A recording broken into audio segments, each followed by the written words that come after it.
Hello, and welcome to Fast Talk, your source for the science of endurance performance. I'm your host, Rob Pickles, here with Coach Connor. The ancient Greeks trained by feel. Fast forward almost 2,000 years to 1977, and the heart rate monitor was invented to better quantify training intensity. Modern coaches prescribe training in zones based on percentage values of metrics such as maximal heart rate, and later, once the cycling power meter was invented, in terms of FTP. Those simple recommendations were easily extrapolated to large groups of athletes, giving them critical guidance to their training. Our technology has continued to evolve. Modern training devices and analysis software has given us the ability to understand individual athletes and create custom training recommendations on a per-person basis. So we have to ask, have we outgrown zones? Dr. Andy Coggan and Hunter Allen tackled this question 4 years ago in episode 72. Today, we're having an updated conversation with two coaches who are part of the data revolution, Neal Henderson of Wahoo Sports Science and Frank Overton of Fascat Coaching. Joining our guests, we'll also hear from coaches Joe Friel on zones and perceived effort, Hunter Allen on the classic zone implementation, Dr. Stacy Sims will address issues women have with zones, and Dr. Inigo Mujica talks with us about where zones still have a role and where they don't. So, find your optimal zone for your listening experience, and let's make you fast. In our newest release of Craft of Coaching with Joe Friel, we explore the art and science of coaching masters athletes. Thanks to Joe Friel and many other coaches, there are more masters athletes than ever before, and they're taking on challenges once thought out of reach. Check out the Craft of Coaching Module 11, Coaching Masters Athletes, for guides to help masters athletes stay fast for years to come. Check out the Craft of Coaching at fasttalklabs.com. Well, welcome everybody to another episode. This is one of those episodes that I get kind of excited and scared about at the same time, because this is one of those episodes where I actually, as usual, went and looked for a bunch of research. I didn't. Rob did none, so Rob is less scared than I am. And there's very, very little. I could find a ton on training intensity distribution, which is are you polarized? Are you high intensity? Are you pyramidal? But research that looks at the various zones and says, here are effective zones, here are ineffective zones, here's why we have these zones, there's actually very, very little of that. So this is really more an let's talk from experience episode. And there's really one question that we're going to try to answer in this show, which is absolutely, zones, when they were invented, served a really important purpose. There was limited ways for coaches and athletes to communicate with one another. We now had heart rate. We now had power. We had to figure out how to use it. And the simplest way was to say, let's break this into zones so that we can say, go out and train in zone 2 today or train in zone 5 today. But with the sophistication of the tools now, with the sophistication of the software, with the amount that we can individualize, and with the increasingly improving communication between coaches and athletes, or simply athletes be able to look at their own data better themselves. The question here is, do we still need zones? Has their purpose been filled and we need to move on and prescribe training a different way? So that's the question. I'm not going to give the answer because I'm not sure there is an answer. That's why we're here to discuss it. So with us today, thank you, Frank Overton, for joining us. Thank you for Neal Henderson for joining us. I think this is going to be a lot of fun. Definitely. Thanks for having us. Appreciate being here. So, and Frank, sorry you have to join us remote. Frank, unfortunately, came down with a slight case of COVID.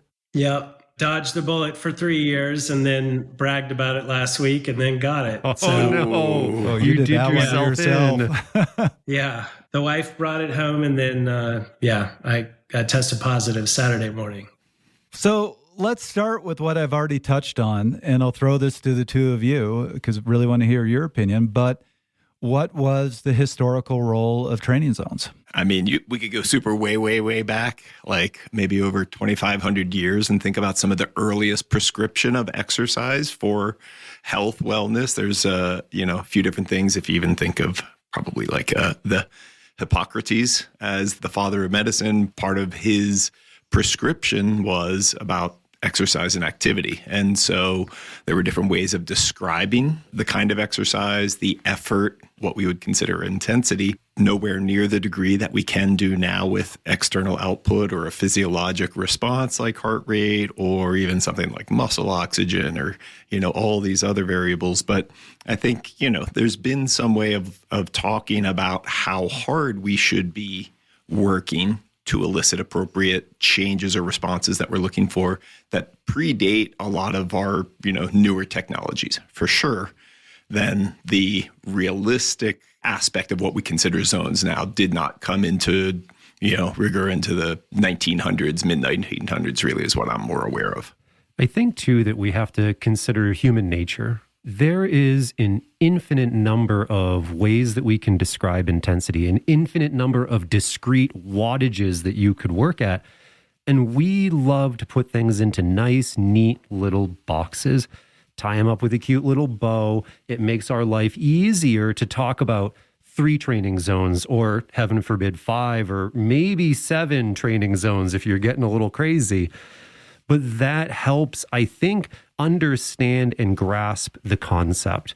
But I will say that tends to create thinking that is, there's a discrete change as we change from one zone to another. But the physiological side of this is really, it is that infinite variable continuum that it's existing on. This is a good place to cut in with a comment from Joe Friel pointing out that zones are not magical and perceived effort still has its place.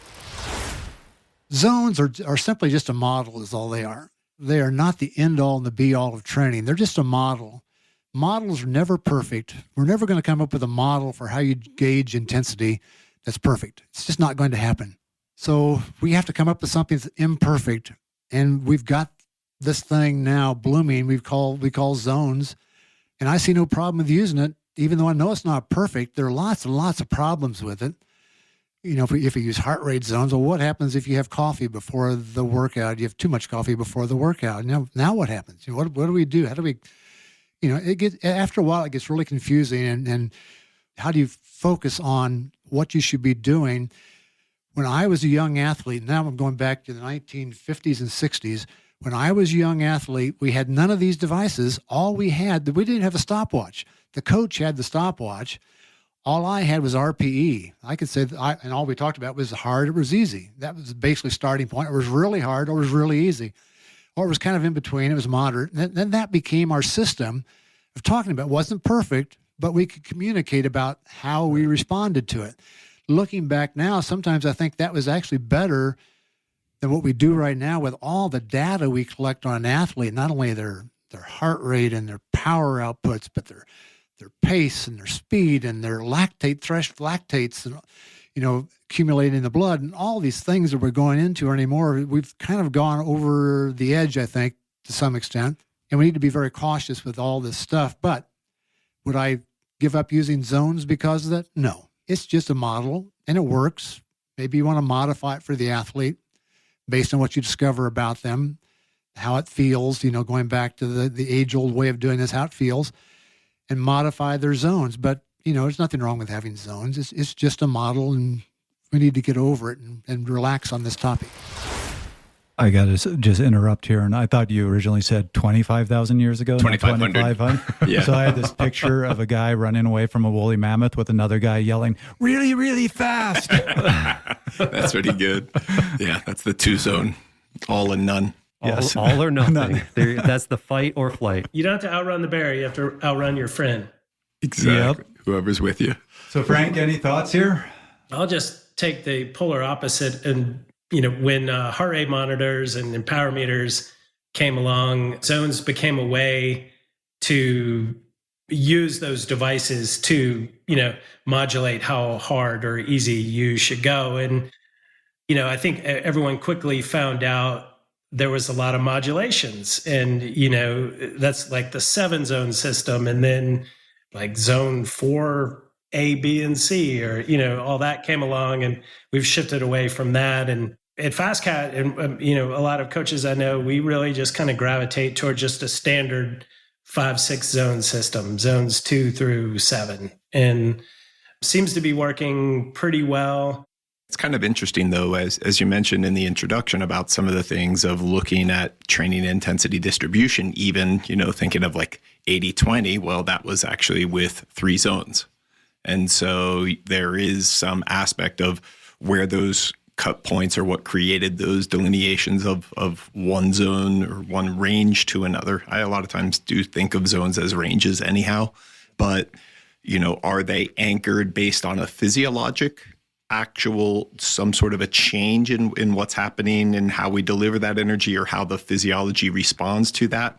Or is it just some other organization that we're using that splits things out, like in a 7 zone, like we'll use a lot of times a 7 zone with power, but 5 zone with heart rate, because the heart rate can't really reflect some of the higher power zones.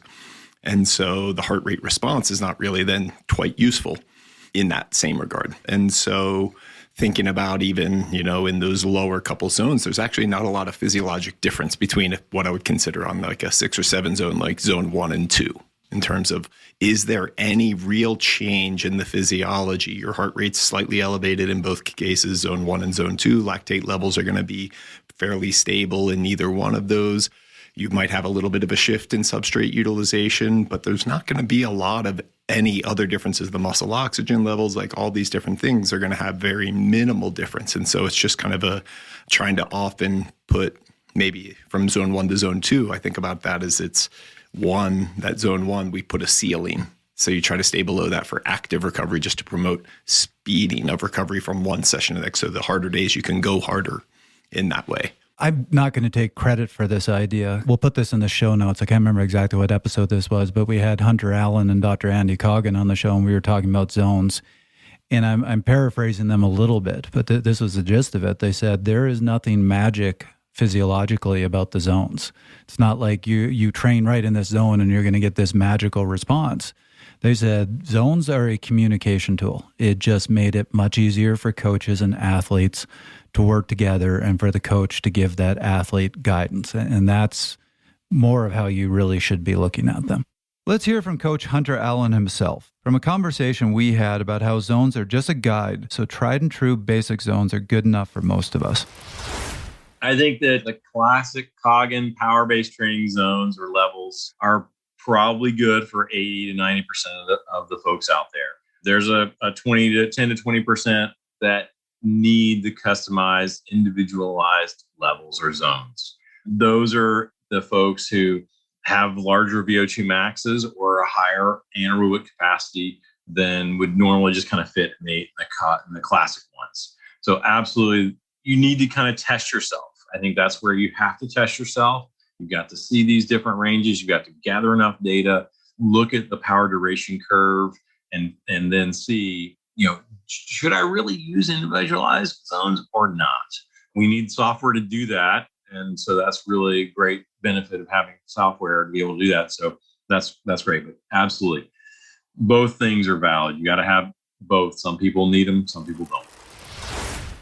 One thing that's hard, and I think that Neal was talking to this, but I also think it breaks down a little bit on the communication side, is what is the zone anchored on, right? We can say this. Traditionally, the upper end of zone 4, right, which is the break point between a Dr. Seiler 3 zone 2 and zone 3, is quote unquote lactate threshold. Yep. Is it? Or though? Break point or maximal lactate steady state, Exactly. or LT2 or right? ventilatory threshold. And or Frank, your lab for a long time, you guys were big. I'm not sure where you are now with testing, but you were a big maximal lactate steady state lab. And that number is different than when Neal and I were testing together, and we would do 4-minute stages, 20, 25 watts, depending on the athlete. And that's different than when I was testing with Dr. San Milan, who would do 5-minute stages and then 10-minute stages with a 5-minute in the middle. And so this is where I think zones can, in some regard, make communication more difficult, because every time I say a zone, I have to quantify what system I'm talking about, because zone 2 is either the Dr. Seiler gray area, tempo is bad, or it's exactly where you should be spending all your time because it's the base less than 1.5 or less than 2 millimoles of lactate, right? There's so much nebulous information that I find zones sometimes really confusing. So I wrote an article on identifying your threshold. And for the purpose of that article, Which threshold? This is exactly my point. I kind of decided how many different definitions are there and put the time into researching it and came up with close to 30 different definitions, all of them calculated a different way, all of them giving you slightly different numbers. Then completely confused, I did an interview with Dr. Inigo Solomon and said, so what do you define as threshold? And he just looks at me and goes, there's no such a thing as threshold. And I just threw my hands in the air and went, okay, so forget this article. That's a tough one. Yeah. There are packages right now for interpreting lactate curves. So again, let's assume somebody is using the right equipment properly and getting good values. Even from that same curve, if you gave it to 10 people who are trained and have done different types of analysis. So we've all done that to some degree here, but then we put in these different algorithms, these different ways of defining that lactate curve. We're going to get a lot of different answers, and it just depends what you're trying to establish with that. So that definition of what are you talking about at this point is really important. When I've had athletes, I heard I need to do this zone, I need to do that, or can't do this, or shouldn't do that. And it's like, okay, let's stop. Who said what? Like, what are the reference points? Because I need to know that. I can't give any kind of an informed answer until I have an understanding of how many potential zones are there and what are they using to set those up, just discrete points from one test value or something else. And this is something that I've shared previously where everything matters in the system of the person that is prescribing it. Like, I'll say this, I think that Frank, you and I, like, our coaching philosophies are different in the whole scheme of things. Yours works really well for you, and mine works well for me. But if I took Frank Overton's playbook and I was like, this guy's good at what he does, I'm going to cherry pick some pieces and move it into my system, that athlete is screwed, right? It's not going to work for them because what you do works in your system. What I do works in my system. But in Neal, I think that's just a corollary to exactly everything that you're saying. You have to understand what the athlete is talking about. And you can't just say, well, that's too hard to do a zone 3 effort. I don't know what that means. And back to your point, so I just found this. When I was researching all these different thresholds and looking into zones, I ended up taking a whole bunch of the different zone models and calculating my zones in each one. And here's what you'll love. So zone 2, USA Cycling, my zone 2 is 114 beats per minute to 126. The Dr. Coggin zones, it's 119 to 143. British Federation, 121 to 140. Here's the one I love, because remember, USA Cycling zone 2 ended at 126. Norwegian Federation, 140 to 158. Yeah, well, that's interesting. Yeah. And I can keep going. So when you say, I'm going out and doing a zone 2 ride, here's the physiological response I'm going to get. You go, which zone 2? Because that can be a very, very different ride. Absolutely. Yeah, it is wild. I mean, we use a few different things. So I do think that heart rate and power output as kind of two of our more primary ways of prescribing our different intensities right now aren't on the same, I don't like zone 1 is not equal in both. Zone 5 is not equal in both because, like I said, in our heart rate, we use just 5 zones and then we have a 6 and a 7, but the 5 is not related to the 5.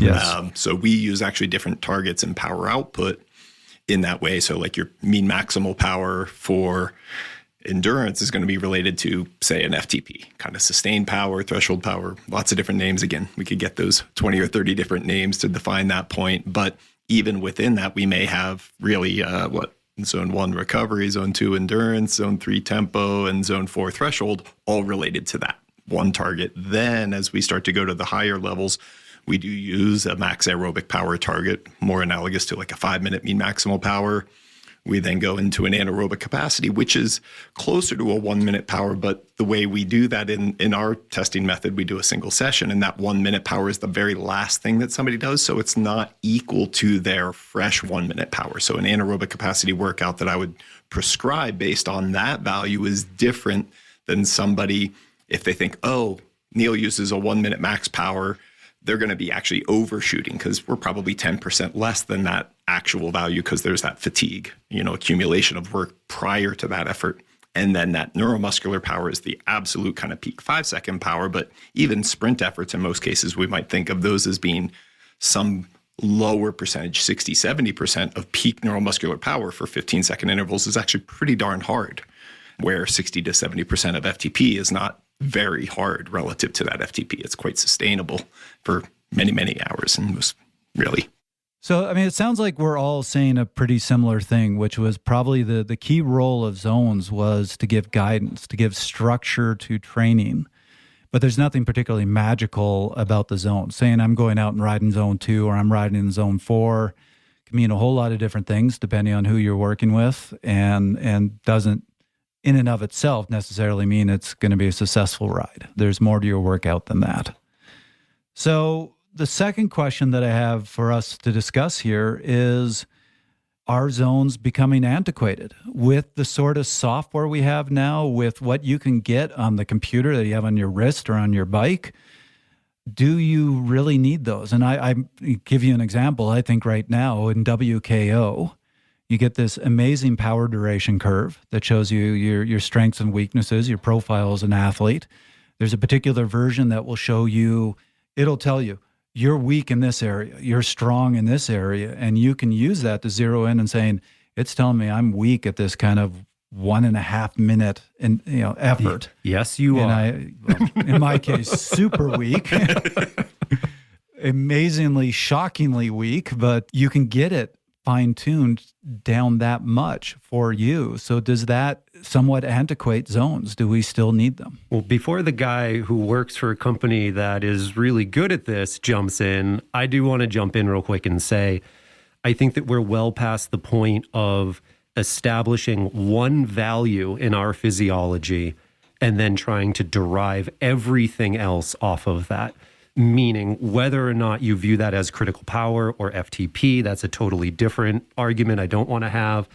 Just saying, well, your upper end of your base zone is 70% of that value for everyone. I think that we're past that at this point. I'd agree with that. Yeah, I mean, there's so much we can do with data these days that's above and beyond training zones.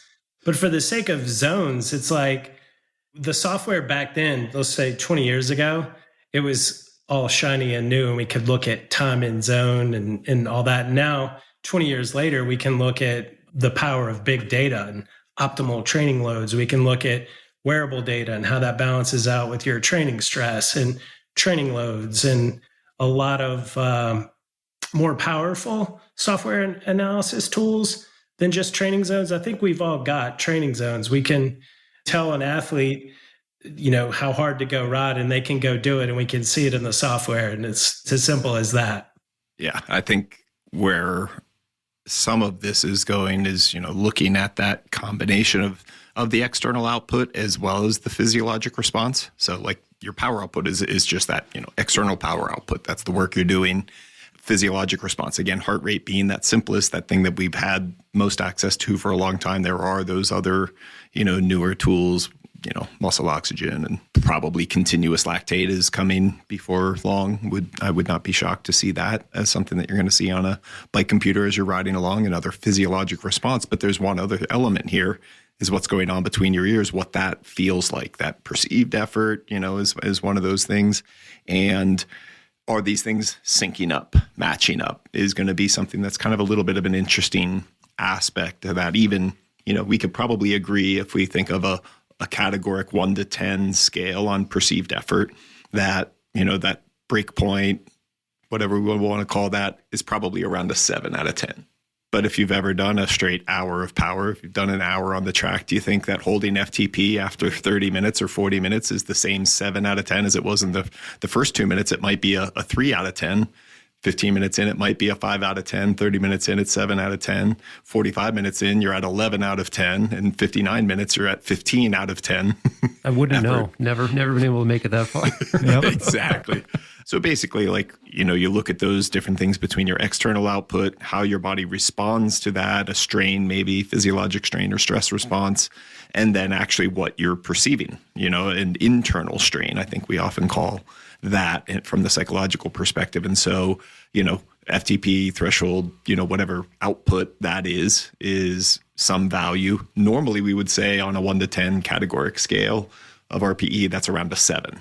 And heart rate under normal circumstances is maybe, 150 beats per minute. But you can have these things that impact heart rate. It might be temperature, it might be caffeine, it might be stress, anxiety, have a major impact there. Your perceived effort might be in line. But then when you have that opposite where your stress level anxiety is different, or if you sustain that output for nearly an hour, it's not a 7 out of 10, 59 minutes into an hour-long effort at FTP. I guarantee you that is pretty close to a 10 out of 10, at least in every time I've tried it. The message we've been conveying today is that many things can impact zones. So let's hear from Dr. Stacy Sims, who does think zones are antiquated and explain some of the issues female athletes have with them. I personally am not a fan of training zones. I think that when we're looking at it and pigeonholing people into specific zones with heart rate and that kind of stuff, there are too many other confounding variables that affect heart rate, that affect breathing rate, and often that's ignored. So if we're looking at sticking with rating of perceived exertion, or you have something that's really objective like watt or cadence, then it can be useful. But when we're looking at heart rate training zones, the menstrual cycle definitely changes heart rate and respiration rate. So you an increase in your sympathetic drive in the high hormone phase. So that can definitely affect how those heart rate based training zones can work. And people are like, should I be training in zone 1? And it's like, well, depends. Like, what was your sleep? What's your resting heart rate? What's going on? Because if you're looking at specific numbers for zone 1, that actually might be too high. Hey listeners, this is Trevor Connor, co-host of Fast Talk and CEO of Fast Talk Laboratories. For years, we've been sharing our training, coaching, knowledge, and experience through the Fast Talk podcast. We've been able to connect you with some amazing experts in the endurance sports space like Dr. Stephen Seiler, Joe Friel, Dr. Stacy Sims, and Dr. Inigo Sahamalan. Help us keep bringing you world-class experts by supporting us through Patreon. Just log on to patreon.com and search for Fast Talk Podcast. Thanks for your support, and of course, thank you for listening. My nephew is about to run a half marathon, and it's his first time ever, and he doesn't know pacing very well. So he told me, yeah, I'm going to start out a little bit easier, and then the second half, I'm just going to kill it. And I looked at him and went, if you do it right, here's how it's going to work. You're going to start out with what feels like way too easy and thinking you should be going faster. And if you are smart and sustain that and then get halfway through the half marathon and then pick the pace up and kill yourself, you might maintain the same pace. Yeah, exactly. Yeah, it's going to get harder and harder. You're going to go the same pace. When I was doing a lot of testing, this was something that was difficult to explain. We could have very clear power ranges. We could have very clear heart rate ranges. We could define those as zones. The person would look at it and they'd be like, but riding outside, those numbers, they just don't make sense. And it goes back to a lot of what Neal was just talking about. You take a slightly higher heart rate average, maybe because the terrain is undulating. You're not riding a perfect ergometer. You get some dehydration. You get some radiant heat stress. All of these things are going to be affecting up or down. And I think that this is, if somebody is still working with zones, this is a very important point that, Neal, you taught to me. It's not about being at the perfect upper end of that zone. If your base zone goes to 225 watts, perfect training is not 224. It's some measured back down within that because we don't know what's going to happen. We don't know if that's exactly the break point in the continuum or not. And chances are, if you're riding the line, you're actually riding over the line. Frank, you looked like you had like a big moment in there. So I was like, did Frank agree with me, or is he like going to come in like the, hammer of God now? No, I love what you just said. We actually tell athletes we have them go out and do rides where they're not training by zones. We're like, all right, go out and ride and train all zones. And I can give you a couple of examples. So like we have like we can give them a workload. We say, go out and ride this much, whether it's kilojoules, TSS, OTS. And technically it's zones 2, 3, sweet spot, and then sub threshold. So it's not as hard as you can go. It's going to last 2 to 5 hours, maybe 6. And yeah, we don't even mess with training zones. On the other hand, we have rides where we're like, now we want you to go out and ride for 2 hours, but we do want you to go as hard as you can up the hills. And so now they're incorporating zone 4 and zone 5 and anaerobic work into this ride. So it's like, I'm sure you've all seen the kitchen sink ride, and it's got like a little bit of zone 6, 1 minuters, and then some maybe like 2x3, some VO2, and then it's got some threshold. And those are great, but we definitely tell athletes, this is an unstructured ride and you're riding it by feel, but you're recording the data and we're going to, bring that into the software. We're not going to really look at time and zones, but you're going to get in some great training. And so, Rob, I was just kind of agreeing with you. Yeah, but I think you're actually, Frank, raising an interesting point, right? Where because we're discussing the larger concept of zones being important in training, and in some regard, I think that riding at particular intensities to hopefully elicit a particular adaptive response, that's probably good training. But at the same time, we all know that just going out and racing also has a big improvement in our fitness and our performance. And Frank, in a lot of regard, that's exactly what you're describing here, right? Because in racing, you're going to go with the attack. You're going to go with the pace of the peloton up that hill. Or, you're racing your mountain bike. You don't have a choice. You got to go all in just to make it up this climb.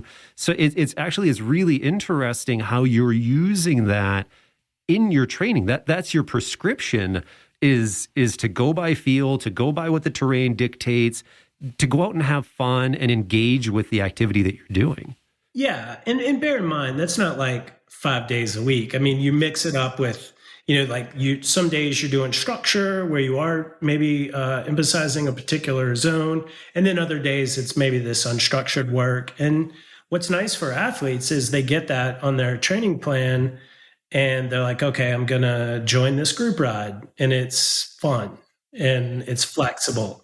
And then when they see the structured workout, they're like, well, coach maybe knew that I didn't have a group ride to go to that day. And that's my one day I like to really be efficient and jam it out on the smart trainer and get in my specific work in a time efficient manner. And so we just kind of blend both together. I'm sure like a lot of folks do. Yeah, definitely. I think it comes down to having purpose and what you're doing for any given training session. So like when us as coaches, when we're prescribing, where we're laying out training, there's absolutely elements where we have that structured workout that has very, very specific purpose in whatever way, whether it's like getting ready for a specific event or trying to address a certain kind of physiologic response that we want to stress at that point. Any of those different ways, that purpose and that structured workout is there. The unstructured side of sometimes just accumulate, a distance, a time, a volume, maybe have a ceiling to stay below X heart rate or have a basement of stay above X, Y power. These different ways that are somewhat unstructured, but still guided with purpose is part of it. The worst thing that potentially, if you're just all over the place and have absolutely no idea of like, are you doing a little bit more training? Are you able to do less? Is if you have absolutely no purpose, no structure ever, and just randomly hitting, whatever comes your way. Riding every group ride, especially the groups that are faster than you. If you do that all the time, most cases you may learn to tolerate things, but you're not really actually addressing things that'll help you be a better athlete. I'm a little disappointed you didn't cut in there with, hey, FTFP.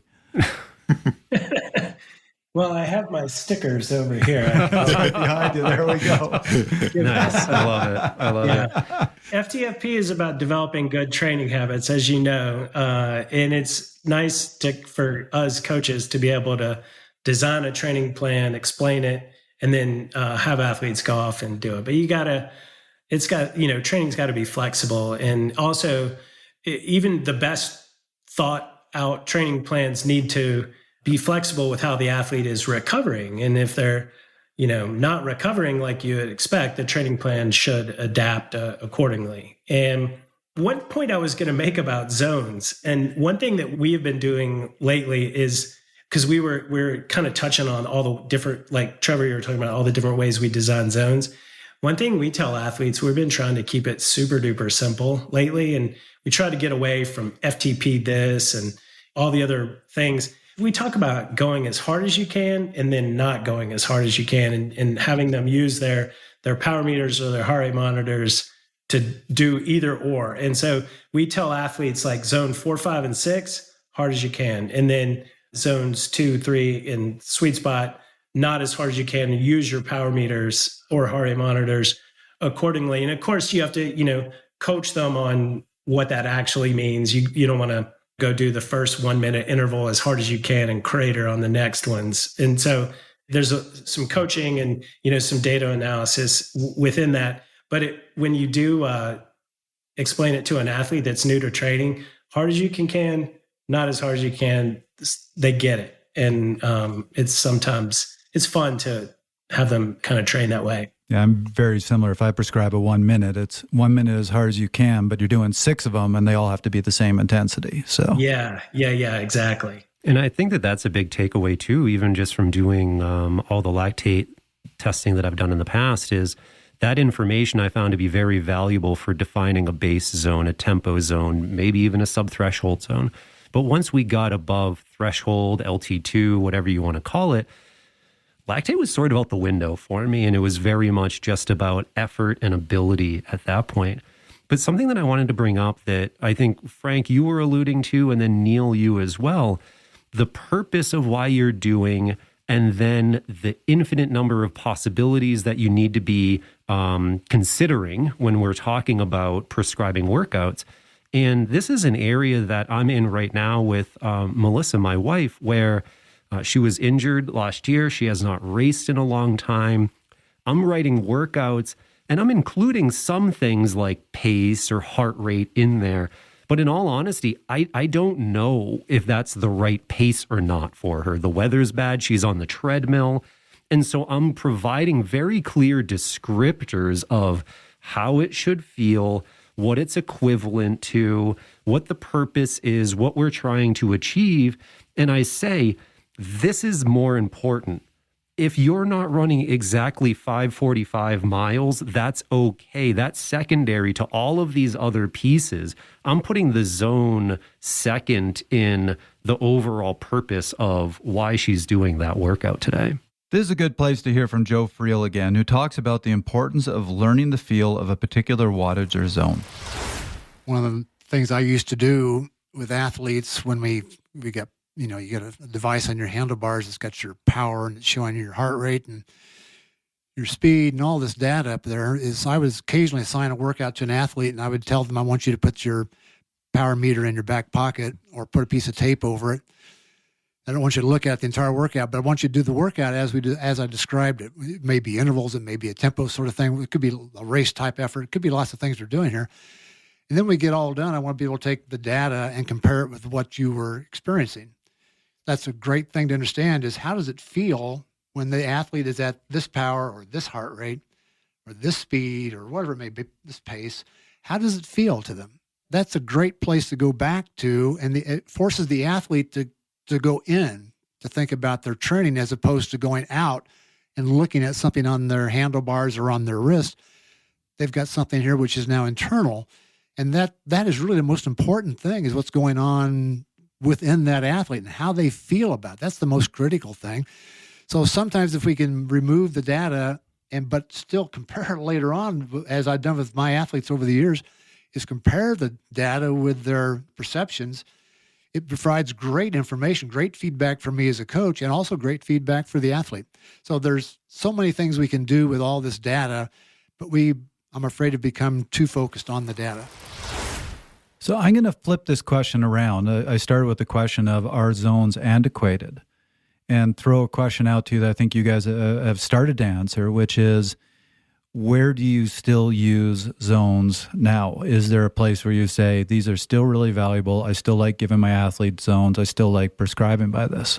I would say probably at this point, the way I look at zones is more just in the analysis afterwards was, did they follow what was prescribed in that way? Or were they able to accomplish what the goal of that was? Did they stay about at the right range? And again, that sometimes is going to have to be a cross range check of, okay, the power was here, but the heart rate was there. Okay, the heart rate was in the range, even though the power today was a little bit low. So what was going on? And that can lead to a little bit of that discussion of like, do we need to make any further adjustments in upcoming sessions for them based on how they responded to that? So, if people are blindly following the output exclusively and then they ignore their physiology, that's where I find a lot of athletes get into trouble. They've had these target set, and it's really nice now on a computer to have those goals shown there, but they don't show the flexibility as much. Like the way we've implemented that with our Wahoo computers now, with the workouts that sync, they do have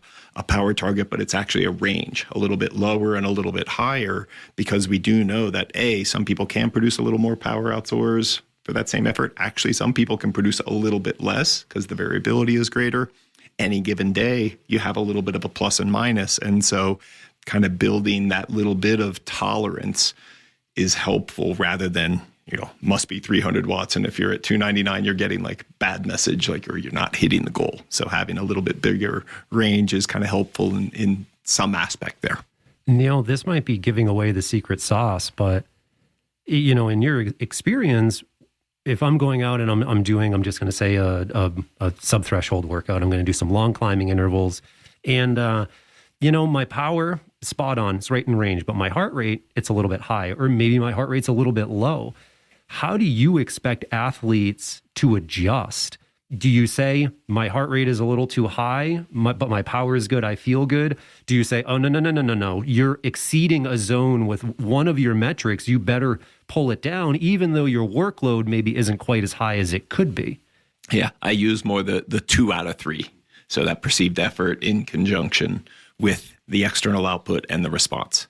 So if your perceived effort, it feels like, the appropriate effort that was prescribed and the power is there, but the heart rate's high, just keep an eye on that. If you have the opposite where your heart rate is high and your perceived effort is high, but the power is off, then it's okay. Now back off the effort to keep 2 out of 3 in line. 3 out of 3 is ideal, but 2 out of 3 is better. 1 out of 3 is typically you're ignoring something that you should have paid attention to. 2 out of 3 ain't bad. What Neal was talking about with like not a set number, but a range, it kind of reminds me of the discussion that we have all the time of to erg or not to erg. And this gets me to the thing that the way we advocate zone 4, 5, and 6 intervals. And the reason why I like as hard as you can go, because the athlete self-adjusts to their current state of fitness and recovery. And if they're tired, they're still going as hard as they can go. If they're on a great day, they're not going to let a range limit what they can achieve in training. And therefore, they get more stimulus out of the workout. And then this also kind of negates the need to test so frequently, because the data can just say, oh, you're knocking it out of the park. Your threshold's probably increased. Great. We don't know what it is, but it's probably gone up. And we can just tell because your VO2 max intervals are averaging much higher than they were a couple months ago. But the whole erg mode thing is kind of funny because we always tell athletes, please turn it off, especially when you're doing your as hard as you can intervals. It's wonderful for your sub-threshold intervals where you do want to kind of, keep it in check. And so the one thing I was going to say back to Trevor's question, as hard as you can, I love zone 4, 5, and 6 intervals, set times, hard as you can go. But for the aerobic work, when they're building, we tend to prescribe zones 2 through sweet spot, 56 to 97%, and let them hit all of that in a ride. And I guess you could say it's a zone, it's a range, it's a wide range. It's all aerobic and it's fun. Generally, athletes will get tired while they're doing that and they'll slow down so they can self-govern themselves.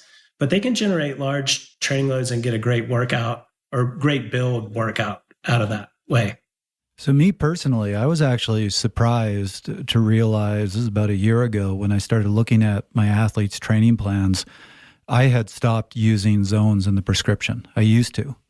Now, whenever I write up a workout description, I'm like, here's what it should feel like, here's how you should execute it. And I'll tell them, I want you to be in this power range or this heart rate range, but I'll come up with that number. I don't necessarily look at the zones. And I actually asked myself, so why am I still worried about zones if I'm not really using them per prescription? And Neal, I'm the same as you. It's more in the analysis. And actually some of my favorite charts, I use WKO for my analysis, are the ones where you color code the zones. Because an athlete can do a workout where you have two workouts that are the same average power. So let's say I'm having them go out and do a long base miles ride, really good executed base mile ride. It's just going to be green the whole way across. Whereas somebody else can average the same thing, but it's red and yellow and green and blue. It's just all over the map. And averages out the same, but they're going to go, that was not the same workout. That's not going to be the same response. Yeah, and that goes to like way back. I mean, we would have athletes that we'd be like, okay, we want you to do an endurance ride. And they may have had summary data. Oh, my average power was 140. And like, okay, that's right in the middle of the range. And then you actually look at what they did and be like, you literally spent zero time anywhere between 120 and 160. You were way below and way above. Half the time was 180, half the time was 100. It averages at 140. Exactly. I was like, you did zero of the work. In fact, you think on average you did, but in fact, in reality, you did 0% of the workout at the right range. Even though the average says you did. You didn't. It's actually what did you do? But again, that's years and years ago before everyone else had the analysis software and that ability to actually see what was done. Finally, let's hear from Dr. Inigo Majika, who still uses zones with new athletes, but takes a different approach with elites.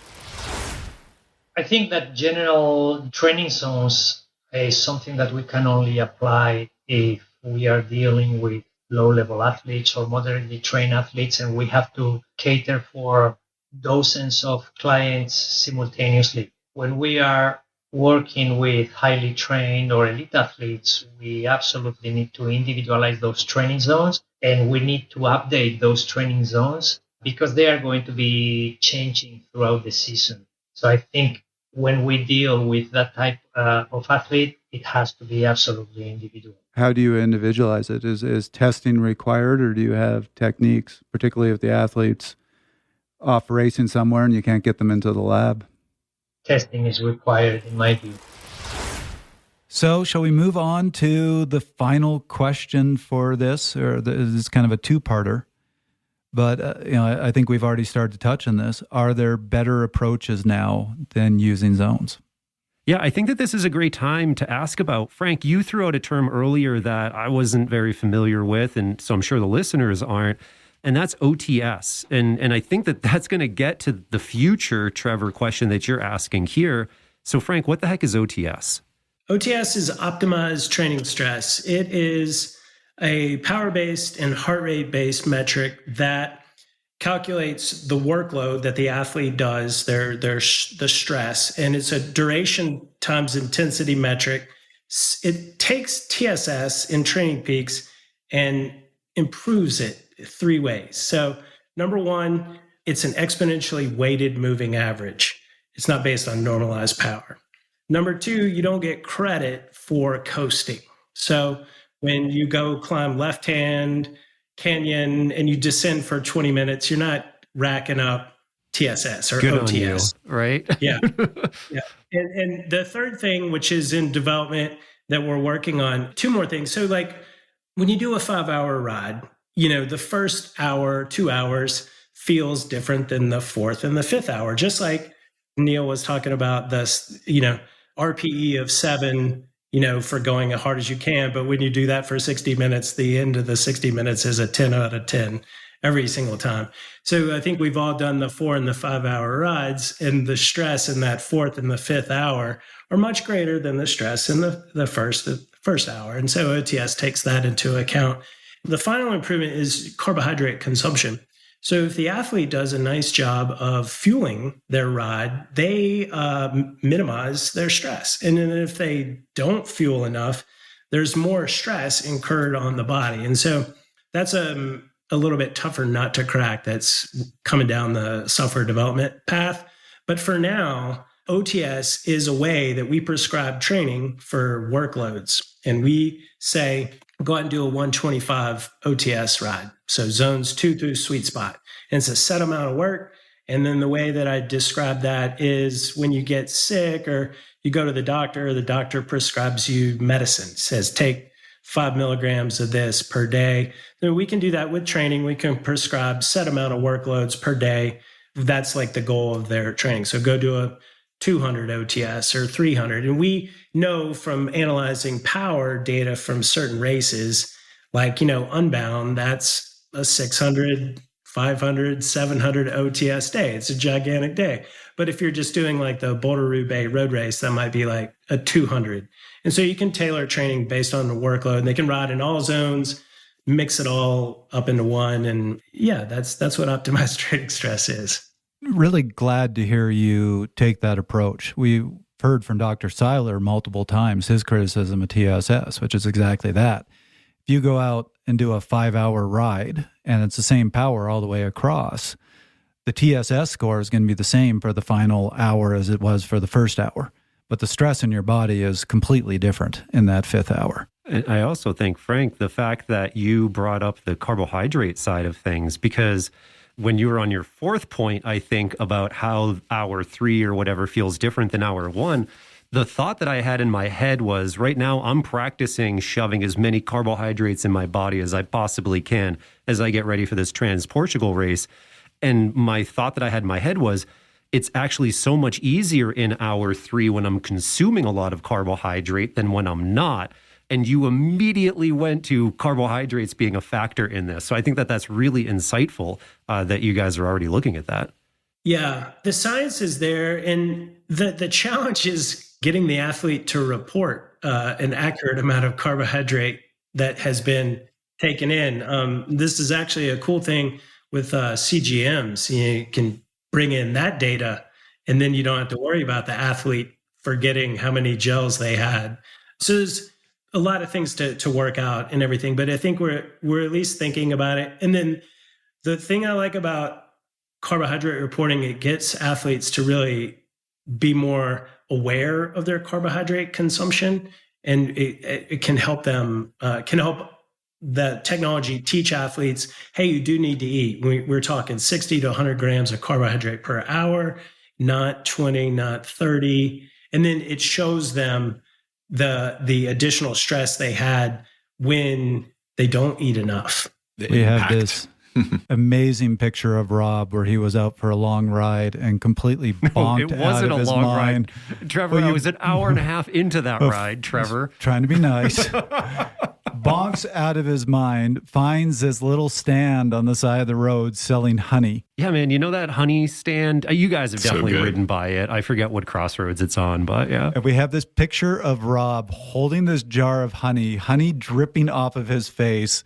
The biggest smile I've ever seen on his face. Yeah. Joy. I rode down Neva Road just like dipping my hand into this honey and like eating it off my fingers. It was amazing. So Neal, I'll throw this to you because that was a great answer from Frank. Any thoughts that you have on, are there better approaches from zones now? Zones, for sure. There's a few things. I think number one is, rather than looking at a singular data type point, whether it is a heart rate response or power output, it's really the interrelationships there. We don't have a psychometer yet, right? In terms of being able to directly feed in what our feelings are into these devices. But, that integration with a future psychometer, I think, would be a really nice way of getting those three different ways of assessing that stress in the future, I guess, for that side of things.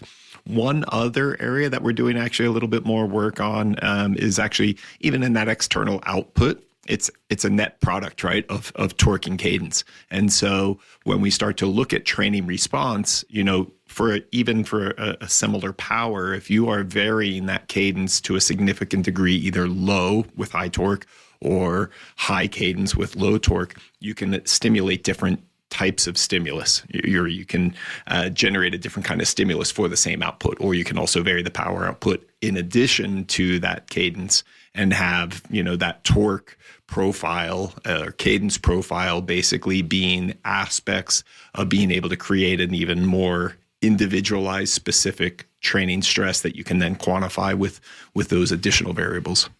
Pull out the constituent components. It's funny, sometimes people say something and it just makes me go like, huh, interesting. Yeah, which is literally what I just did. Yeah. So if you do have a Wahoo Bolt computer, you can look at your your current torque. You can look at lap torque. So I did a series, I did a normal workout, and then at the end of it, I did 4 1-minute intervals where I was just looking at the torque. So I knew what I did in the first portion of the workout. My intervals were around 35 Newton meters torque. For those little bit longer intervals, I said, okay, I want to try to do a little bit progressive torque. I didn't look at the power, but I looked at torque. And so I tried to do 40, 45, 50 Newton meters and see if I could hold that. And I think I may have even done the 55 on the last one, just increasing that. Yes, the power was higher. I was varying the cadence a little bit, but it gave me a different way of thinking about that workout and accomplishing the work in a different way that I knew was going to stimulate that kind of a stress, which interestingly, some of the torque went to on some of those, what we would consider like near FTP efforts, but at a low cadence, kind of typical high torque efforts often are pretty close to the actual torque that is sustained then during like max aerobic power type of effort and intensity. So, I think there's some interesting aspects there that you can, again, just play with and make the specificity of those different sessions, very, very targeted. And this is an area where that reductionist thinking of zones, making it as simple as we possibly can so that we can really wrap our mind around it, ultimately is doing us a disservice, because we'll say, hey, your power zone, and we'll limit it just to power, is between this and this range. Every single person knows that the body responds differently to, say, 200 watts at 60 RPM, 200 watts at 120. Exactly. Your heart rate is different. Your respiratory rate is different. Metabolically, it's different because your gross efficiency is different. The muscle recruitment, we talk about muscle recruitment and motor units all the time. That recruitment is different. It's interesting that you're thinking that deeply about it. Hey listeners, this is Ryan Kohler, coach, physiologist, and owner of Rocky Mountain Devo. Whether you're a competitive athlete or a fitness-focused individual, Rocky Mountain Devo has a place for you. We provide coaching, nutrition, lactate and metabolic testing, and training plan guidance so that you can get to where you want to be. Check us out today at RockyMountainDevo.com. So one final question to throw at all of you, and this is the hopeful side. Think about the future. Get excited. Where do you think the future of workout prescription is going? Where would you like to see it go? And who wants to dive on this one first? I think that future is that multivariate, that there's multiple levels associated in a prescription that there is then an adjustment based on how you're responding on the day. So based on the output and your heart rate response, that you may have that floating target being adjusted for a given workout target, or based on the output you have in your first couple efforts, that it may adjust upcoming efforts in that way, that there's kind of that utilizing your individual previous results and capacity to then adjust on the fly what you're doing now from multiple different angles rather than just one single. That multivariate power, heart rate, or muscle oxygen, or all these other things, and perceived effort. Get that psychometer in there. You got to plug that into your ear. How does that work? Well, probably. Yeah. Frank, what do you think? Yeah, I think we're already getting away, or, when I say we, as the coaching community is getting away from just training zones exclusively. And, one of the things that we think about is okay, go out and ride an hour and a half today, and then maybe try to achieve 10 hours of riding this week. And then in the next 3 months, let's get your training load from here to here. So we're really thinking about bigger picture prescriptions that aren't necessarily zone-based 3x10. While those are good, those fit into the bigger piece of the puzzle. And so the other thing that I think you'll see in the future is gamification of data. and where like a Zwift or like a level 50 and level 60, I mean, that's fun. I mean, athletes really respond to having a target, and maybe it's a little more physiologically specific than whatever 25, 55, 60 is, but bringing training load and down into the gamification and, the bigger picture, using the data, just having athletes go out and ride, be consistent, make it fun, make it flexible, getting maybe a little bit further away from just the FTFPing. We've harped on FTFPing so hard for the past 5 years, and we have so many use cases where it just doesn't apply anymore. So maybe it's like, whoa, let's come at this the other way and look at the bigger picture. Real quick, Frank, can you, for listeners, define what FTFP is? Can we curse on this show? We can beep it. We can beep it. I just want to hear you say it. FTFP is follow the plan. Yeah. It just it got started 5 years ago when athletes would say, oh, I missed my workout last night. What should I do? And after you answer that question 6 or 7 times, then you come up with a more curt response of like, well, follow the plan. And then we realized it was really just about athletes developing good training habits. And that's what successful athletes bring to the training plan. It doesn't need to be you're a pro or it is any athlete of all abilities. It's your mindset, it's your habits. Do you have your act together? Can you organize your day and time management? And can you commit, to carving out 75 minutes a day, that sort of thing. So that's what FTFP became. I listened to 2 episodes of your show with you talking about FTFP, and I was sitting there going, is there a new alternative to FTP I haven't heard of? What is this? Until finally the 3rd episode, you defined it, and I was like, oh, that makes sense. Well, for me to follow the plan, I'm going to have to continue wrapping this up because I got to ride after this, guys. And, Trevor, for me, the future is we have been trying to take external measures and have them define internal physiological events. And I think especially for aerobic, longer duration, sustainable sort of workloads when we're monitoring that, I think that something like, Neal, you mentioned before, continuous lactate monitor, we have to be close to the technology that allows us to understand what's happening in relative real time to the biomarkers inside of us. And I would love to go out and do a ride where I was keeping my lactate between 1.2 and 1.5 millimole. I know that comes with its own set of problems, right? There is complexity there without question. And I would love to go out and do long climbing intervals at 3.8 millimoles of lactate and then take my external power meter and correlate that and say, hey, I did more work for the same lactate level. Now we're going a step deeper than I did the more work for the same heart rate level, so to say. I think that's the future. I think in the next 3 to 5 years, you'll be able to just put one on and stick it on the tricep. Everything. Yep. Glucose, lactate, power, hydration, who knows what else. Yeah, all the data. I'm going to go a slightly different direction just to be a little bit of the old school curmudgeon.